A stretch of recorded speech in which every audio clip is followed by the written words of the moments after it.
This video is just going to go over kind of a basic walkthrough of the Corrupted Nightfall. I'm going to be ignoring platinum rewards during this because if you're watching this, you're probably struggling to beat it. You're not farming it for loot. I would say if you're doing this, you will want at least one Invis Hunter, Bottom Tree Tether, with either 6 Coyote or Omnioculus. I personally prefer 6 Coyote due to its ability to maneuver around the map more easily with less of a penalty if you miss a dodge, but Omnioculus does the exact same thing anyway. Well of Radiance is really good, Bottom Tree Dawnblade Warlock is really good, Stasis isn't a bad choice. For the most part, I would stray away from Titans unless you're using Bottom Tree Sunbreaker. Witherhoard, Tiku's Divination, Xenophage isn't a bad choice. Anarchy got nerfed, so I would probably not use that. Izanagi's is a good choice. Anyways, let's just get into it. Once you land, immediately make your way to the right side. There's a few Scorn that will spawn in, but you can quickly kill those and then continue on to the right and immediately kill the taken Centurion. Use the Night Stalker to go invis and enter the temple. Once you enter, continue just going invis until you reach the elevator. Clear out the few Scions, but do not start the encounter.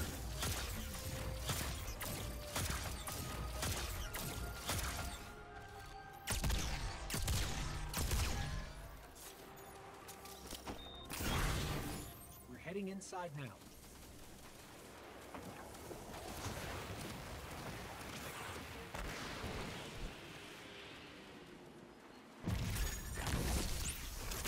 I can get us to the bottom of the temple from here. Cover me.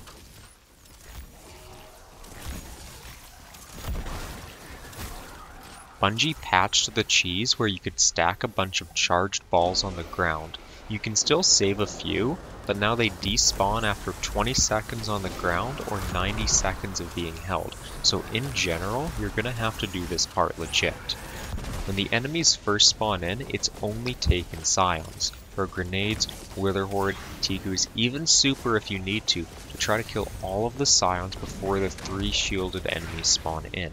The Scions are a huge threat due to their duplication ability and should not be treated lightly. The first shielded enemies consist of 2 major Phalanxes and an Ultra Centurion. The Centurion is the most threatening enemy due to his Axion Dart, but I would kill the 2 Phalanxes first since they have a significantly smaller health pool. Just remember, when the Centurion spawns in an Axion Dart, that should be your main priority. It will one-shot you on Grandmaster and will burn through res tokens if not handled correctly. When all the enemies die, you'll get a second wave of Scions and then an additional 3 shielded enemies. This time it's 2 Ultra Phalanxes and a Knight. Same thing, Phalanxes, then the Knight. Don't feel bad if you wipe here. The elevator is not an easy task with stacking orbs, so it's not going to be an easy task without that ability. Biggest piece of advice I can give is to use your super frequently. The Shrieker right after the elevator can be opened by standing right behind the doorway. It won't shoot at you, but you can shoot at it.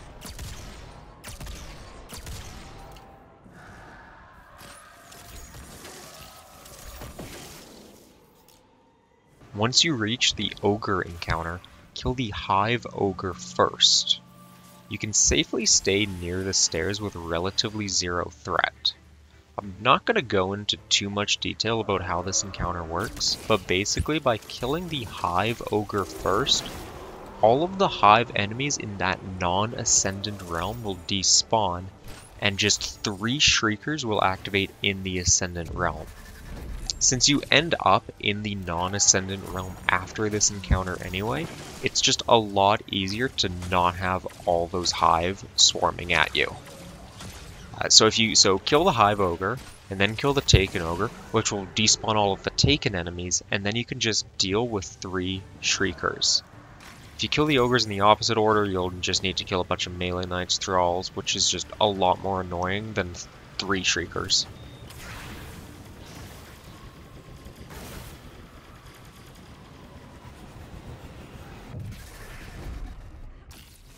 Post-Ogre encounter, just kill the first 2 unstoppable Phalanxes and all the Taken Thrall.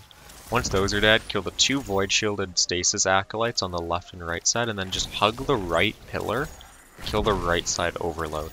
Drop down and just invis past the remaining enemies. Don't worry about the other overload, don't worry about the remaining 2 unstoppables, and especially don't worry about the Ultra Vandal. That guy is just a pain.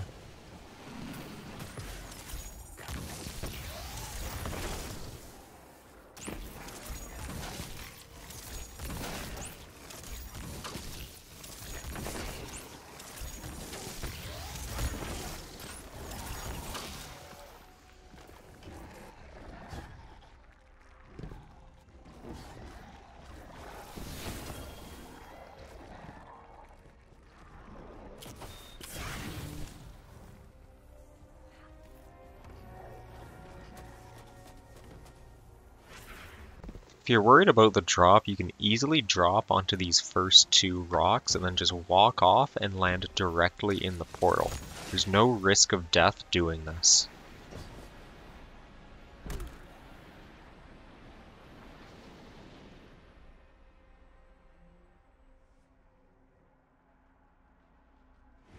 Post-drop, just kill the acolytes on the first 3 or 4 platforms, and then invis drop down onto the platform with Thelodron, and then just drop all the way off on the far right side.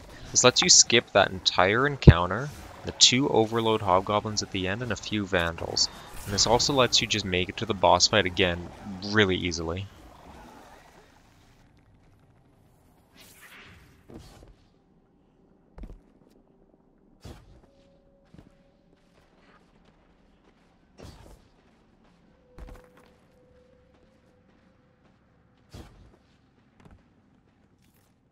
Okay, boss fight. Most important thing I can say here is realize that her shield recharges 7 seconds after it's broken. This means once you're about to break her shield, just make sure everyone is ready to deal damage, because you don't have that much time anymore. The fight is split into 2 sections, the normal realm and the ascendant realm. We're going to start with the normal realm. As soon as you start the encounter, a shit ton of Taken Scions and a few Taken Knights will spawn on the right side. This is where you should super, grenade, Witherhoard, or Tiku's Divination all these ads. They need to die as soon as possible. Note, you can actually head back to the area where you used to do the cheese from. This helps because the enemies typically won't shoot at you or do their fire attack if you stand far enough back, but you can still die here due to Sedia. This will just help you clear them out a little bit safer. Once all the enemies are dead, it's time to break Sedia's shield. At this point you have 2 options to proceed during the fight. Each one has its advantage and its disadvantage. We're going to start with option 1. Option 1 is as soon as Sedia's shield breaks for the first time, you want to get her to around 70% health. This means as soon as the shield is about to break, get ready to snipe her in the head. You need to get her below that threshold. At this point, you're going to get enemies from the right side to come in, and then shortly after, enemies from both sides are going to funnel in. Again, keep in mind you can use the platform behind you to help deal with these enemies. Once all the enemies are dead, you just do the exact same thing again. You break her shield and then you get her below 50% health. When she reaches that threshold, she's only going to spawn enemies from the right side, and Sedia is going to leave the room. This means if you're quick, you could immediately rush into the Ascendant Plane, but if you're low on ammo, I would just kill the enemies. The advantage of this one is if you mess up, you don't have to do an extremely risky shield break on her. The disadvantage though is that you have to kill a lot more enemies than the counter method. Option 2 is a lot more high risk, high reward. When you're going to break her shield, damage her, but don't damage her too much. You want to get her to about halfway through that first bar, so about 80% health. If you deal too much damage, you'll spawn in a bunch more enemies, and then it's option 1. Doing it this way, you're only going to get enemies on the right side if you do this correctly. Once all those enemies die, you're going to break her shield again, but you're gonna break it kind of in the middle of the map, where I am right here. You want to go all out on her. You're trying to get her below 50% health on this break. Now, the advantage of this method is if you do get her below 50% on this, you can enter the Ascendant Realm immediately, and you just skipped half of the ads in that first section. Great. The disadvantage is if you fuck it up and you don't get her below 50% health, you're going to get enemies from both sides, and then she's going to be standing on top of the ball that you need to use to break her. This is why you need an Invis Hunter for this method, just in case something goes sideways.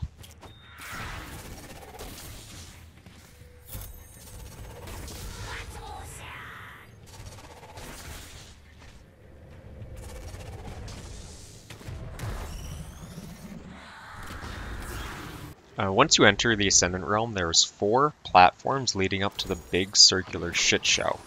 Platform 1 has 1 Knight, 1 Vandal, and 1 Overload.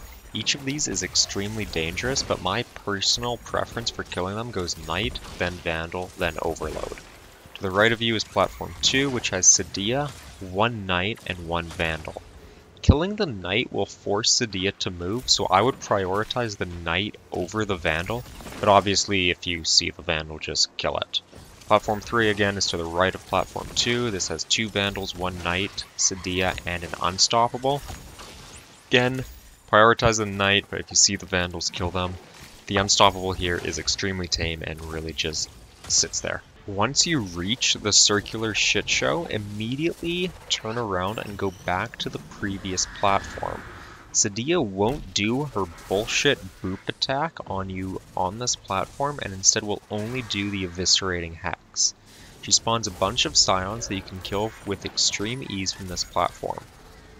Note, this is the only time you can use this platform. It becomes a turn back zone once you break her shield. Once all the scions are dead, you can head up to the bullshit donut and charge a ball to break Sedia's shield. Note, do not stand together. She will boop you off the map and you will wipe. Once her shield is broken for the first time, she will spawn in 2 solar captains. Here you have the choice of either dealing damage or just killing the captains.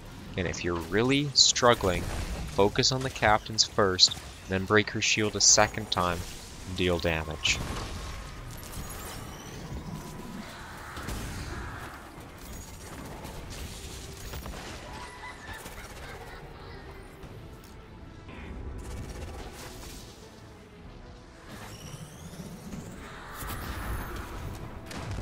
Once she moves the orb to the center, she'll then spawn in 2 more captains and some scions. Use your super to kill these enemies. You don't want these on the map at all. The captains are more threatening than the scions, but everything's threatening, so just kill everything.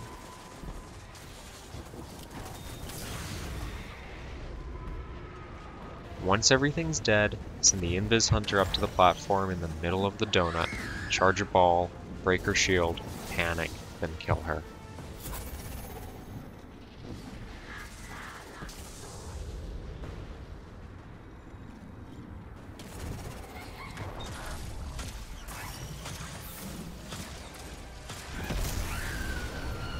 If you found this video helpful, please consider leaving a like or subscribing, as it really helps me out. Thank you guys so much for watching. Take care.